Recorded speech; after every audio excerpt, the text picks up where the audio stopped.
Vamos abrir a palavra do Senhor no livro de Efésios, capítulo 1, vamos ler primeiro. Amém? A partir do verso 3, vamos orar. Pai, nós queremos te dar graça, Senhor, pelo privilégio que temos de podermos estar reunidos, Senhor, em torno da tua palavra, em torno do nome do teu precioso Filho, Senhor, com os irmãos que o Senhor tem nos unido. Te agradecemos pela rica oportunidade que o Senhor nos dá de podermos mais uma vez nos alimentar de Ti, nos alimentar da Tua palavra, crescer junto com os irmãos na graça e no conhecimento, aprendendo um pouco mais, Senhor, de tudo aquilo que o Senhor nos deu, porque nós sabemos que o Senhor já nos abençoou. Somos os bem-aventurados, somos a Tua nação eleita, um sacerdócio real. Por isso, nós queremos te pedir que o Senhor tome as rédeas dessa reunião, Senhor. Que os nossos pensamentos possam estar levados cativo ao cativeiro, à obediência de Cristo Jesus. Por mais estranhos que eles possam ser, Senhor, nós entregamos a nossa mente, a nossa emoção, a Tua vontade nas Tuas mãos, Senhor. Porque sabemos que só Tu tens as palavras de vida eterna. Em nome do Teu Filho, Pai, nós te pedimos. Amém. Efésios capítulo 1, verso 3, bem conhecido, irmãos, diz assim: Bendito Deus e Pai de nosso Senhor Jesus Cristo, que nos tem abençoado com toda sorte de bênçãos espirituais nas regiões celestiais em Cristo, assim como também nos escolheu nele antes da fundação do mundo, para sermos santos, irrepreensíveis perante Ele e em amor.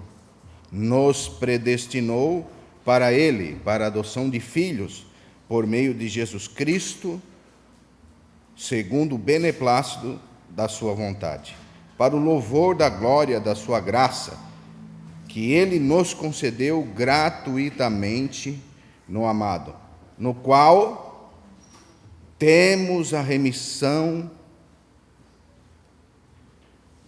ou temos a redenção pelo seu sangue, a remissão dos pecados, segundo a riqueza da sua graça, que Deus derramou abundantemente sobre nós em toda sabedoria e prudência, desvendando-nos o mistério da sua vontade, segundo o beneplácito que propusera em Cristo, de fazer convergir nele, na dispensação da plenitude dos tempos, todas as coisas, tanto as do céu como as da terra. Nele, digo, no qual fomos também feitos heranças, predestinados segundo o propósito daquele que fez todas as coisas, conforme a riqueza do seu poder, ou conforme o conselho da sua vontade, a fim de sermos para o louvor da sua glória, nós, os que de antemão esperamos em Cristo, em quem também vós, depois de ouvirdes a palavra da verdade, o evangelho da vossa salvação, tendo nele também crido, fostes selados com o Espírito da promessa, o qual é o penhor da nossa herança até o resgate da propriedade, em louvor da sua glória. Veja o capítulo 2, verso 1, irmão. Ele nos deu vida, estando nós mortos em nossos delitos e pecados, nos quais também andastes outrora, segundo o curso desse mundo, segundo o príncipe da potestade do ar, do espírito que agora atua nos filhos da desobediência, entre os quais também todos nós andamos outrora, segundo as inclinações da nossa carne, fazendo a vontade da carne e dos pensamentos, e éramos por natureza filhos da ira, como também os demais. Veja o 4. Mas Deus, sendo rico em misericórdia, por causa do seu grande amor com que nos amou, estando nós em nossos delitos, ou mortos em nossos delitos, nos deu vida juntamente com Cristo, e pela graça sois salvos. E juntamente com Ele nos ressuscitou e nos fez assentar nos lugares celestiais em Cristo Jesus, para mostrar nos séculos vindouros a suprema grandeza da sua graça, em bondade para conosco em Cristo Jesus. Porque pela graça sois salvos, mediante a fé, e isto não vem de vós, é dom de Deus, e não das obras, para que ninguém se glorie. Veja o 10. Pois nós somos feitura dele, ou mais perto do original, somos a sua poesia. Pois nós somos a sua poesia, criados em Cristo Jesus para boas obras, os quais Deus de antemão preparou para que andássemos nela. Então, nessa noite de partir do pão, esse é o nosso assunto.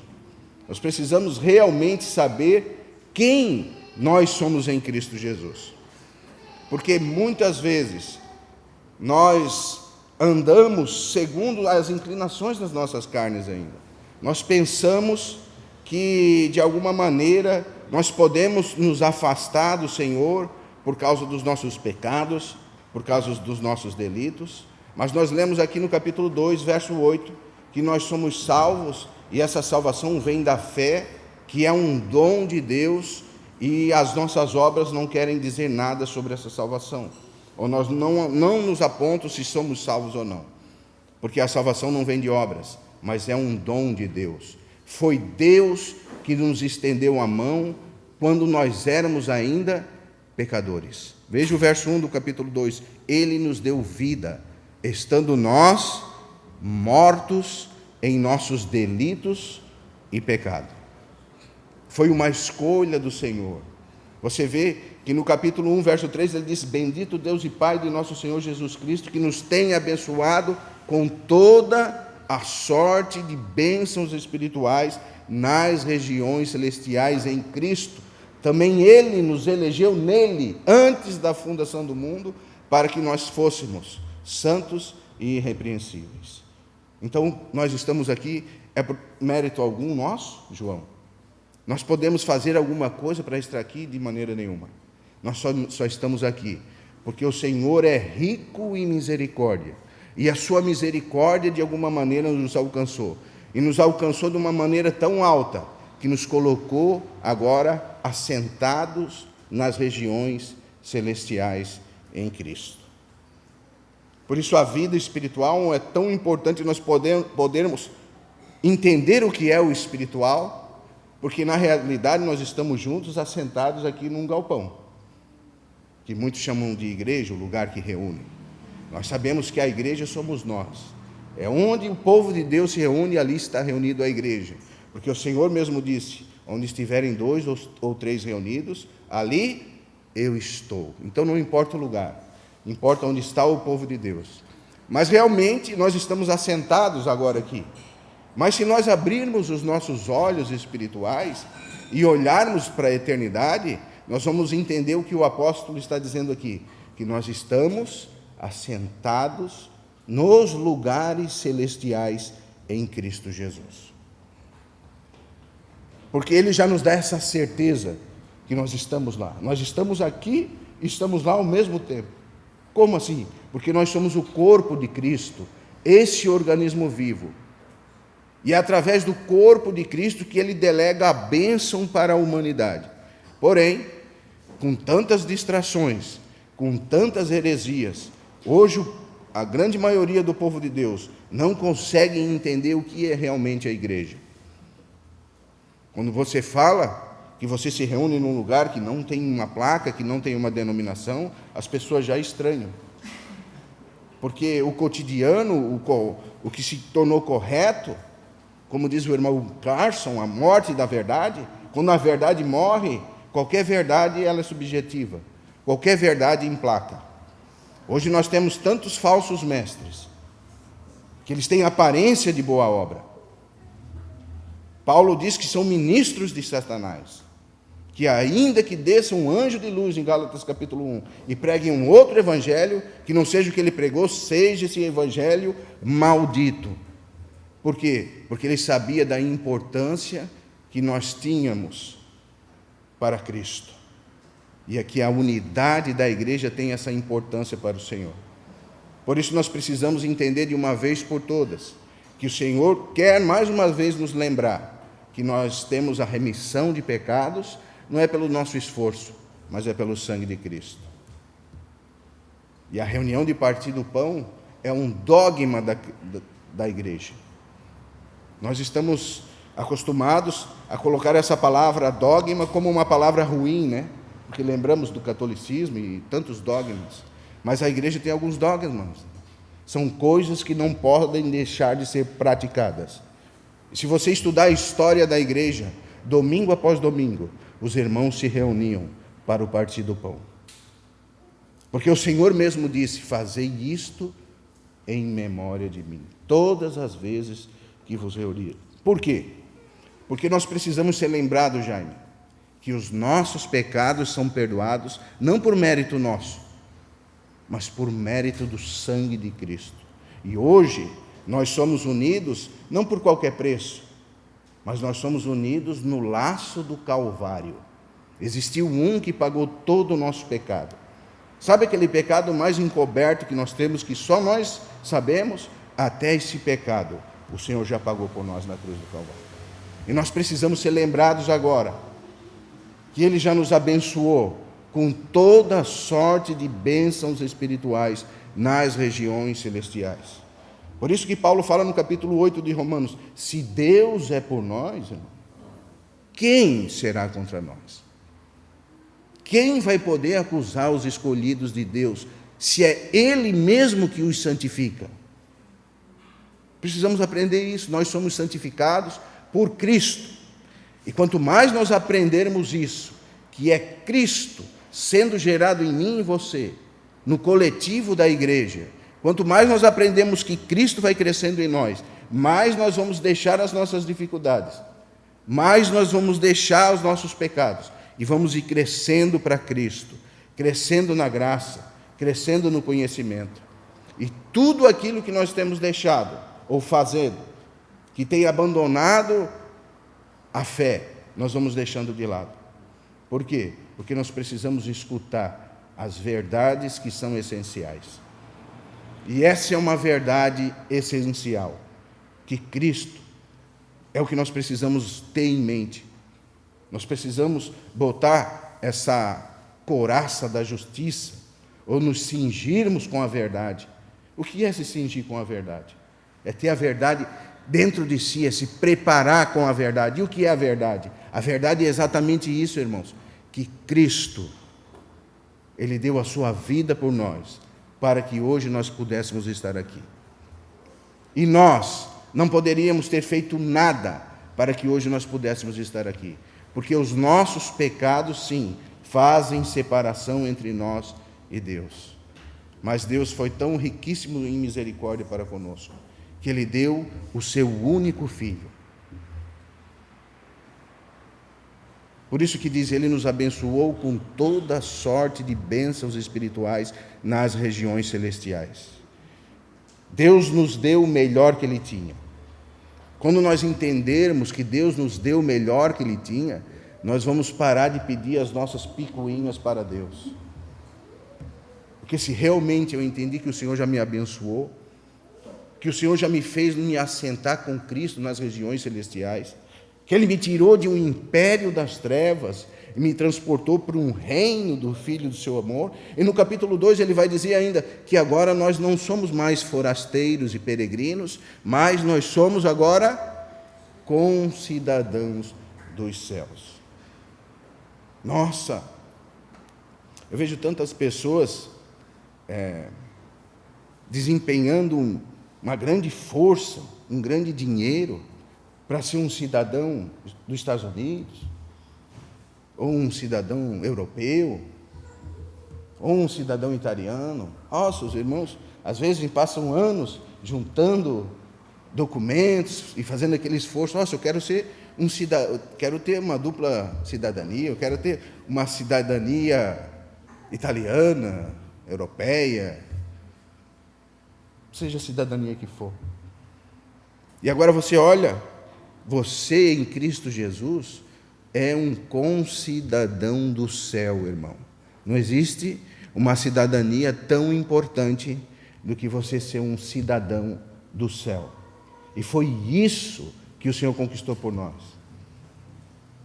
Não tem como nós pagarmos isso.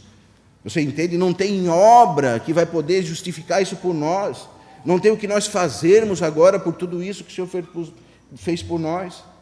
Ele nos abençoou com toda sorte de bênçãos espirituais nas regiões celestiais em Cristo Jesus. Agora nós somos não somente concidadãos dos céus, mas também somos família de Deus. Nossa, irmão, que família abençoada. Quem é o nosso Pai? Nosso Pai é o nosso Deus. Veja, irmão, primeira vez que nós podemos chamar Deus de Pai na Bíblia, o que nós vemos é quando o Senhor mesmo ora, Pai Nosso.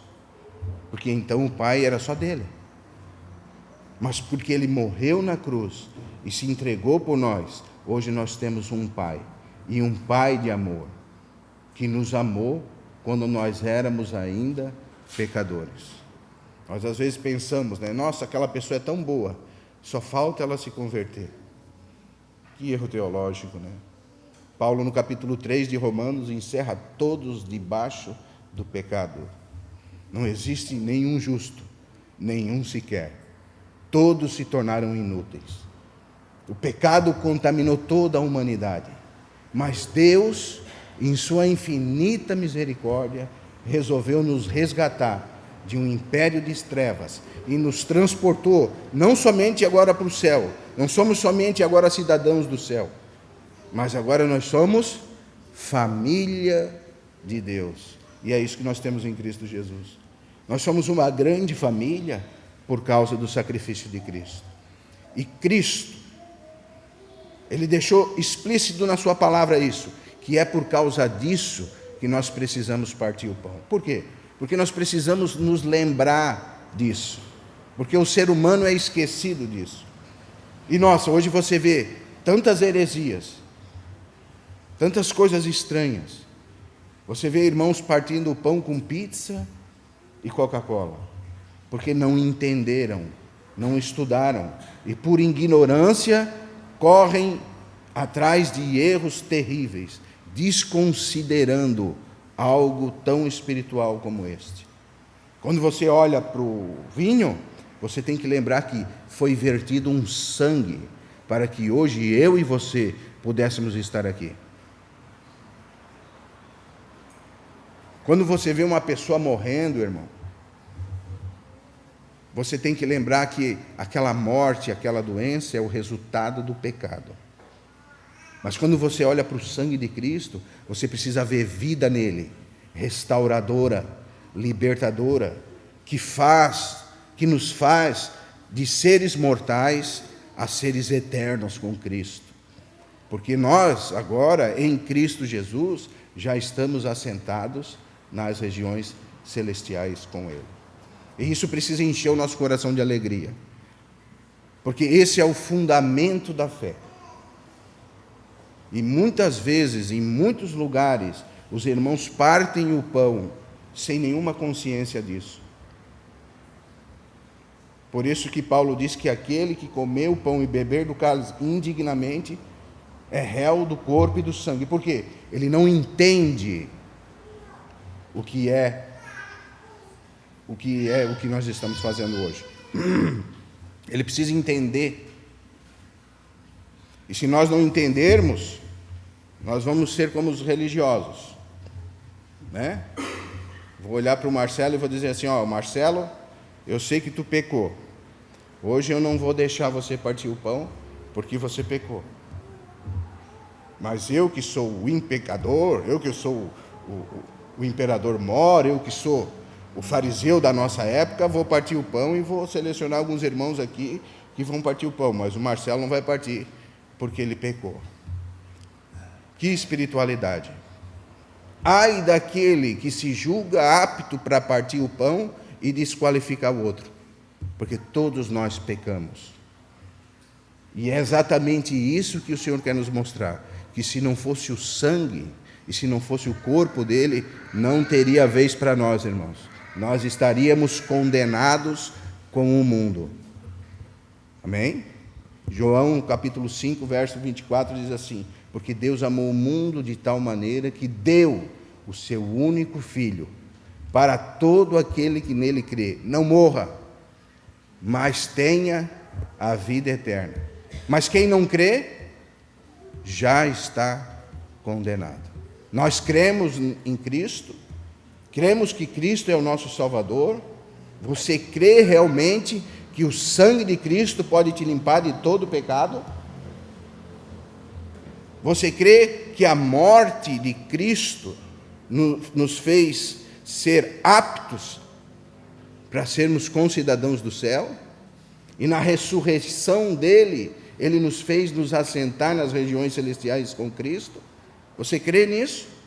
Se você não crê nisso, você precisa rever os seus conceitos, porque o Evangelho é isso, é a salvação do pecador. Amém? Porque nem a morte, nem a vida, nem o passado, nem o presente, nem o porvir, nem nenhuma criatura que nós possamos imaginar pode nos separar do amor de Deus em Cristo Jesus, nosso Senhor. Porque o Senhor mesmo disse em João capítulo 6, todo aquele que o Pai me dá virá a mim, e o que vem a mim, de maneira nenhuma eu lançarei fora. Você está vindo ao Senhor? Você crê no Senhor? Então o Senhor de maneira nenhuma, irmão, vai nos lançar fora. É isso que nós precisamos ter. Isso é cingir-nos com a verdade. Isso é a verdade do Evangelho.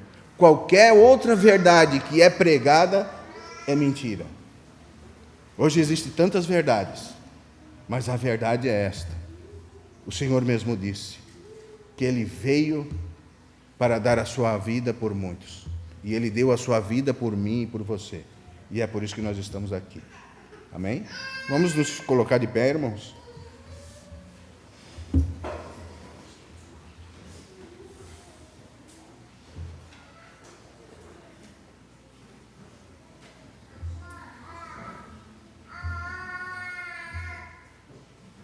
Vamos abrir a palavra do Senhor em 1 Coríntios, capítulo 11.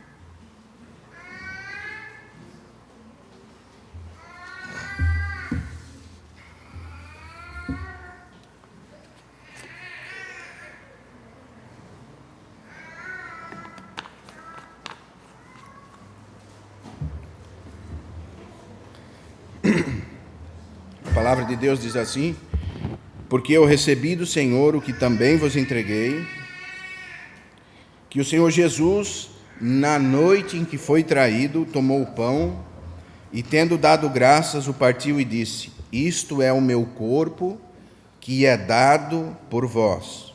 Veja, fazei isto em memória de mim. Por semelhante modo, depois de haver ceado, tomou também o cálice, dizendo: este é o cálice, é a nova aliança no meu sangue. Fazei isto todas as vezes que beberdes em memória de mim. Porque todas as vezes que comerdes esse pão e beberdes esse cálice, anunciais a morte do Senhor até que Ele venha. Irmãos, realmente nós estamos anunciando a morte do Senhor aqui. Um dia, um homem que foi justo, que viveu justamente, sem pecado, foi obediente aos pais, trabalhou, andou nessa terra, dolo algum houve na sua boca. O Filho de Deus, luz de luz, o nosso eterno Deus, a vida eterna, esse que nos garante toda essa garantia que nós temos, esse morreu um dia para que nós estivéssemos aqui hoje. E hoje nós estamos fazendo, nós estamos anunciando para aqueles que não sabem que um dia um justo se entregou por nós. E é por isso que nós estamos aqui. Veja, por isso, pois todas as vezes que comerdes esse pão e beberdes esse cálice, anunciais a morte do Senhor até que Ele venha. Amém? Clamamos